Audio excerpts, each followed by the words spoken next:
Hey everyone, so currently Winter Wonderfestival is going on right now in Japan, like literally today while I'm filming this video. You might have heard me mention the event in my anime figure garage kit explanation videos, or on my Junketsu Ryuko, the rarest Kill la Kill figure in the world video. I am very grateful to own that one. I'll leave links in the description, especially if you don't know what garage kits are. Essentially, very talented Japanese sculptors make and license some of the rarest and most beautiful figures in the world that are extremely limited and can be worth thousands of dollars.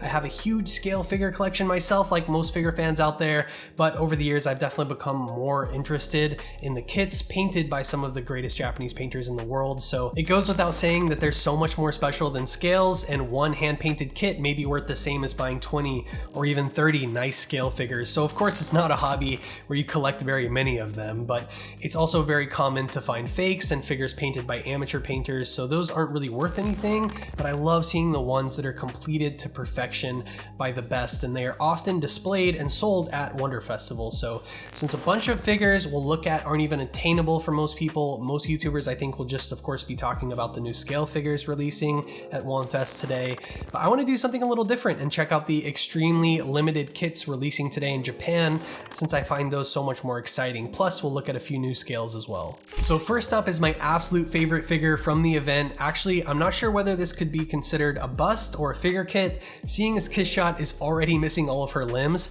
but it's the Kizumonogatari Koyomi Vanguard, So Give Me Your Blood Kiss Shot garage kit sculpted by Chifuyu, and you can see some of these beautiful prototype images here as well. If you know me, then you know I think Kizumonogatari trilogy are three of the greatest animated films of all time, and Kiss Shot is one of the most beautiful and perfect characters ever created. I'd love to have this in my collection immediately. Her hair, her more human-like eyes and skin, so sick. I love the paint job with her iconic dark red dress, and the details with the blood smears. You know, she's just lying in a pool of blood in the subway station when Araragi first meets her, and that's kind of included in this figure. Plus the crows, it's just an immaculate figure, and I seriously hope to have her on the shelf one of these days.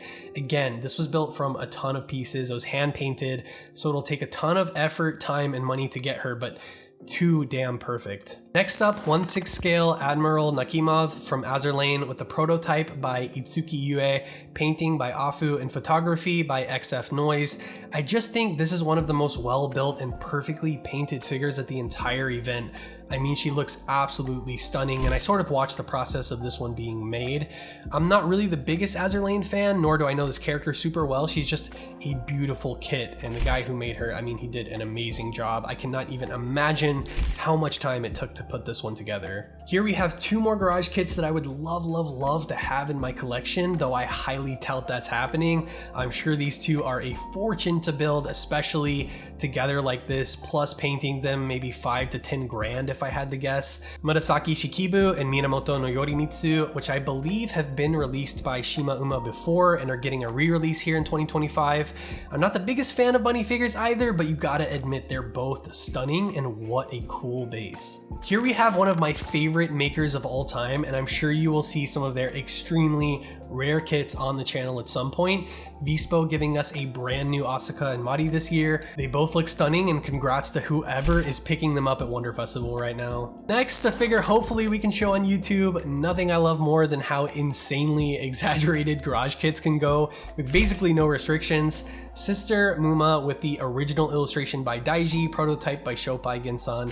Probably a kit I'll never have in my collection, but a very busty sister that is of course cast off, and congrats to whoever picked her up this weekend. Looking forward to seeing tons of different paint jobs as the builders try her out, and hopefully we'll get some cast off photos as well. This Zodiac Girl Jataku-san kit by Otojun would seriously look badass on any shelf, but another one I don't think I'll have time to have built in my lifetime. She's so cool though. That metal tail is definitely a statement piece, just a very unique looking figure, and that's what garage kits are all about. I love her red eyes too, and I'm just looking to seeing so many more builds of this one. I feel like there's so many different ways you could go with her paint job, and I'm just really excited to see some more photos. Now this is a scale, but we have to mention Rias because everything DXD is a pickup for me. You guys already know.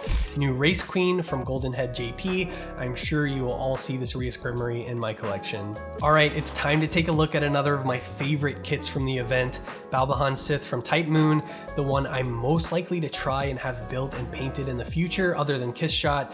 The original Fate Go art for this one was done by the famous artist Mochizuki Kei. She became pretty famous after she graduated from Osaka University of Art, and recently she did a big collaboration with the Monogatari series that was so pretty, advertised around Tokyo, and certainly in her own unique style, so I'm absolutely a fan of the original artist. As for the figure itself, prototype by ILP, beautiful paint job by Shukugaku Akyu, and the photos by Yozora. I am so excited to see how builders make this one their own. I mean, the amount of different paint jobs that can be done, especially with her hair.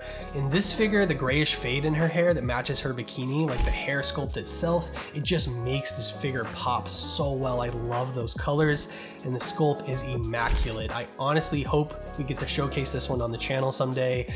Even if this gets made into a scale figure, I just feel like you cannot really replicate this. Like, there's just no way. When you see a paint job like this and a beautiful, gorgeous figure like this, like a garage kit is the only way to go. I suppose it's high time we show off one of the bustiest figures from the event, Barguest from Fate Go, in all of her glory in this one by Heartstrings. I'm pretty sure this kit is going to get insanely expensive because Fate Go only gave Heartstring a one-day license to sell her at this event, so with insanely limited production numbers, I'm sure she'll be very hard to get. That said, I would love to see some unique paint jobs with this one. I think we'll be seeing some really cool ones, as few as they may be. So this next one isn't a garage kit, but the prototype has been around for a long time if I remember correctly, and finally Studio Trigger are releasing it. Beautiful scale figure of Ryuko and Mako. Of course, the base makes it an awesome display piece.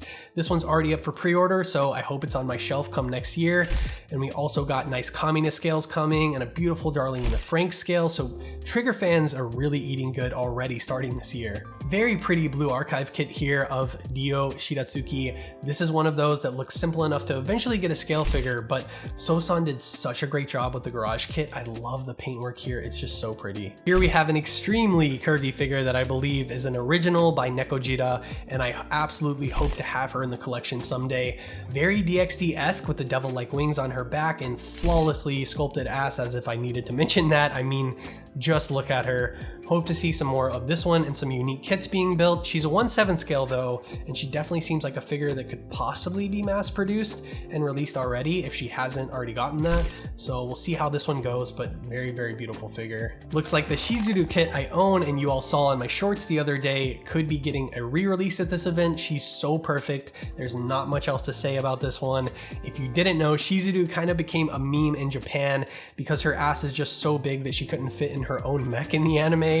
So this is just going to be an iconic garage kit, and I could not be happier to already have her in my collection. Here we have one some of you may have seen before, Minamoto no Yorimitsu by Sakamoto, that I believe is a re-release, but a beautiful figure nonetheless. Definitely one of those just iconic garage kits. More insanely curvy blue archive figures, 1/7 scale, Shigetsuki Ryo illustration by Nizi Kayo, prototype by Ohoshi, photos by 9, and painted by the very talented Senbon. I think this Cal Bikini Ryo will definitely see some interesting builds and paint jobs, to say the very least. A very rare Hachikuji and Senjo Gahara sighting by Yoyanagi. What a good event for the Monogatari series, killing it. I don't think we've had some nice kits of these two characters for quite a while, and I would of course love both of these kits, but I sadly cannot go that overboard.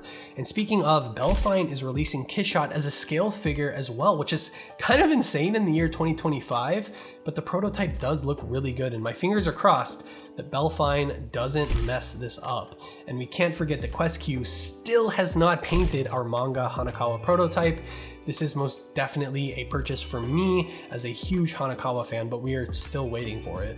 Next up, Pure with a 1/6 scale unpainted unassembled garage kit that I'm very excited to see what the community does with her. I think we'll be getting some exciting paint jobs, to say the least. And I don't know if we can actually show her on YouTube, just like I'm not sure if we can show XXXXL's Mitsuhime, but I'll leave you guys to do your own research on these girls and their kits. I mostly want to show you all this blue archive figure so I can show you like the diversification of garage kit paint jobs, because this is one of the most beautiful ones I've ever seen, and absolutely all of them are not like this. This is maybe the only one that has even been done of her that's like this, that really shows like all the veins in her skin and everything. It's just absolutely crazy what some of these painters can do, and it's just so beautiful, and it just shows you the level of difference difference between a normal scale figure and a garage kit and what a Japanese painter can really do.